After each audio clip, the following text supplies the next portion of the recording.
পাঁচ ওয়াক্ত নামাজ এমন ভাবে নবী অর্ডার করে দিলেন, আজকে পাঁচ ওয়াক্ত নামাজ মুসলমান না পড়লেও কেউ কিছু বলে না, না পড়লেও কেউ কিছু বলে না।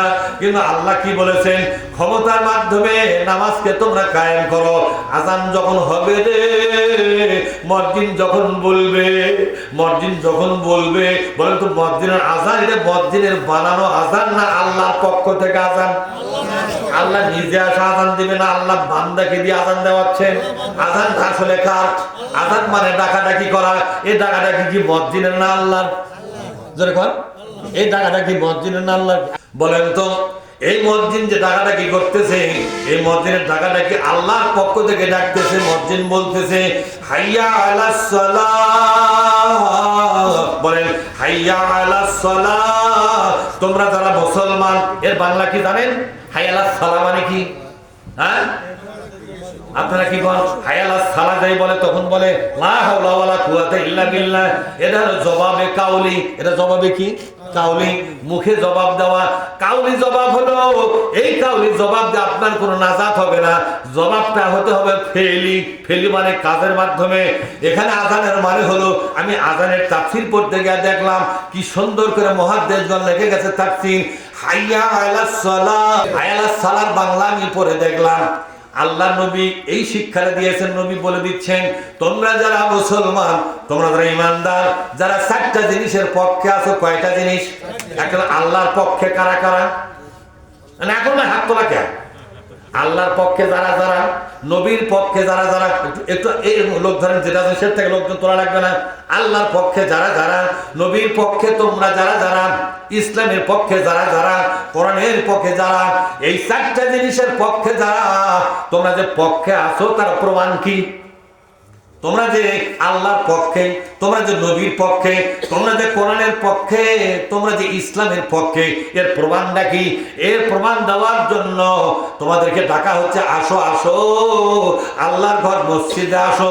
মহিলারা বাড়িতে নামাজের বিছানায় বসে আল্লাহকে সেজদা দিয়া বলো আল্লাহ আমরা যে চারটা জিনিসের পক্ষে তার প্রমাণ তোমার সামনে হাজিরা দিয়া গেলাম। হাইয়া আলাল ফালাহ। এবার মুয়াজ্জিন বলতেছে এর মানে আমি হাদিসের মধ্যে ব্যাখ্যাগুলো সরাগুলো পড়ে দেখলাম, মুহাদ্দিসগণ কি সুন্দর করে ব্যাখ্যা দিয়েছেন। হাইয়া আলাল ফালাহ মানে তোমরা যদি নামাজ পড়ে প্রমাণ দিয়ে যাও তোমরা ঈমানদার, তোমরা যদি নামাজ পড়ে প্রমাণ দিতে পারো তোমরা আল্লাহর লোক, নবীর লোক, ইসলামের লোক, কোরআনের লোক, এটা প্রমাণ দেওয়ার জন্য নামাজটা আখারে যদি পড়ে যাও, আল্লাহ পাক তোমাদের পুরা সংসারকে শান্তি মঙ্গল দিয়ে ভরে দিয়ে তোমাদেরকে সুখী জীবন দান করবে। কথাটা কার? কথাটা আল্লাহ এবং তার রাসূলের জোরে কোন ঠিক না ঠিক? এরপরে বন্ধুরে এই নামাজটা কেউ পড়লে কেউ কিছু বলে না, নামাজটা না পড়লেও কেউ কিছু বলে না। কিন্তু বিশ্বনবী মদিনাতে ইসলাম কায়েম করার পরে যখন নামাজটা সরকারিকরণ করলেন, 10 বছর বয়স থেকে বৃদ্ধ বয়স পর্যন্ত আযান দেওয়ার পরে নবী আমার বললেন যারা ঈমানের দাবি করে অথচ নামাজ পড়ে না ওদেরকে কাফের বলে ঘোষণা দিয়ে দেওয়া, ওরা মুসলমান নয়। মুসলমান হওয়ার জন্য শর্ত হলো নামাজ পড়া। এখন মুসলমান হওয়ার জন্য শর্ত কি? আপনারা মনে করছেন ওই একটা জিনিসের আগে চামড়া থাকে কাটে ফেলে দিলেই মুসলমান হওয়া যায়। আরে তুই তো মাথা কাটিস, গোড়া শুদ্ধ কাটলেও মুসলমান হবে না যদি নামাজ না পড়ে, ঠিক না? ঠিক। ওই চামড়া না সামান্য না মাথার দিকে চামড়া কাটে মুসলমান হন আপনারা, ঠিক না? কিন্তু চামড়া তো কাটছেন, নামাজ যদি না পড়ে চামড়া বাদ দিয়ে গোড়া পর্যন্ত কাটে ফেলে দিলেও কিন্তু আপনার মুসলমানিত্ব আসবে না। এজন্য নবী আযান দেওয়ার ব্যবস্থা করেছিলেন, নামাজ পড়তে বাধ্য, যারা নামাজ পড়বে না তাদের উপর শাস্তি কার্যকর করেছিলেন। ভাইরা আমার, যেদিন নামাজ আযান হওয়ার পরে মেম্বার যাবে মসজিদে, চেয়ারম্যান যাবে মসজিদে, টিএনও যাবে মসজিদে, মেজর কর্নেল, ওসি, ডিসিএসপি, সচিবালয়ের সচিবরা, প্রেসিডেন্ট, প্রধানমন্ত্রী পর্যন্ত যাই না শুনবে আল্লাহু আকবার আল্লাহু আকবার, কলম ফেলে দিবে, খাতা ফেলে দিবে, অস্ত্র রেখে দিবে, প্রফেসর লেকচার বন্ধ করবে, সবাই সমস্ত কাজ বন্ধ করে দিয়ে দৌড়াবে কোন দিকে? যখন দৌড়াবে কোন দিকে? তখন পরিবেশটা এমন হবে যারা নামাজ পড়বে না এরা কোনদিন মুসলমান হতে পারে না। ভাইরা রে, এরকম একটা সমাজ আপনারা চান? এরকম একটা সমাজ চান যেই সমাজে একবার আজান হলে সমস্ত মানুষেরা কোন দিকে যাবে? মসজিদে যাবে। ভাই আমার মসলার মধ্যে আসছে নামাজ আজানের পরে যে মুসলমানরা মসজিদে যাবে না, সে মুসলমানদেরকে ধরে হাট বাজার উপর খাড়া করে সরকারি পুলিশ এসে 5-7টা 10টা 20টা করে পাথার উপর বাড়ি মারবে।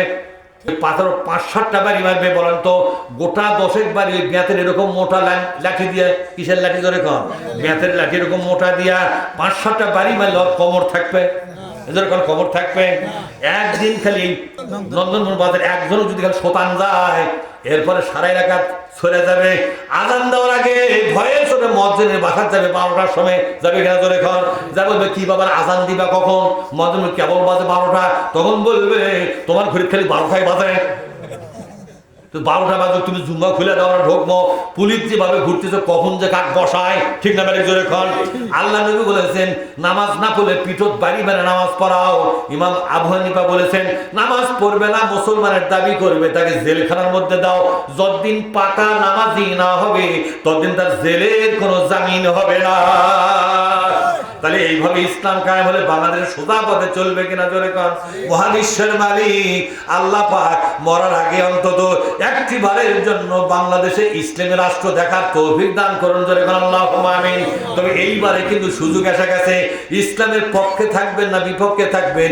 ইসলামের পক্ষে থাকলে ইসলামী রাষ্ট্র কায়েম হওয়ার সম্ভাবনা আছে না নাই?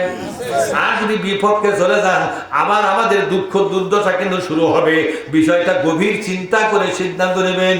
আখিরি দাওয়ানা আনিল হামদুলিল্লাহি রাব্বিল আলামিন। আসসালামু আলাইকুম ওয়া রাহমাতুল্লাহি ওয়া বারাকাতুহু।